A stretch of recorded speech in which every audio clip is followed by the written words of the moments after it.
Welcome to Session 8. Up until now, we have used small scripts to learn the basics of Python.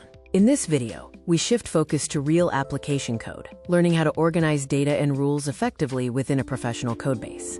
Starting this session, your learning mode changes. Instead of writing everything from scratch, you will read, trace, and test existing code. The new rule is simple. Understand the layer, then make only one small safe change to its behavior. Why use models and services? If your user interface knows too much about the database, a tiny change can break the entire app. Instead, we use models to describe data and a service layer for actions. This ensures a clean separation of concerns. By the end of this video, you will understand how to work with data contracts, convert mappings into model objects, and handle application errors.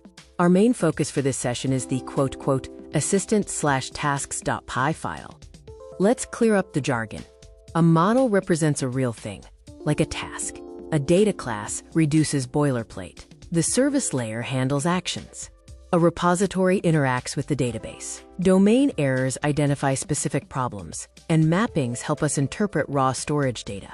Each part of the application has one job. The browser, CLI, or API, collects user input. The service layer owns the actions. The repository manages database work, and SQLite stores the data.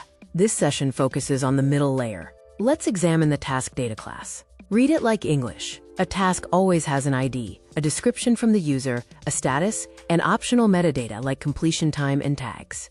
It is a clear, stable definition of what a task contains. Why does this data class matter? Using 8 class automates initialization. Slots equals true prevents accidental field creation. str none allows optional fields, while default _factory ensures every task receives a fresh, independent list for tags, avoiding shared state bugs. Don't just take my word for it. Prove it. Open PowerShell, run the command shown here, and verify the output. You should see the task object print the exact data you provided, confirming it works as expected. Next, let's look at converting mappings to models. When the database returns raw dictionary-like data, we use a class method called from_mapping.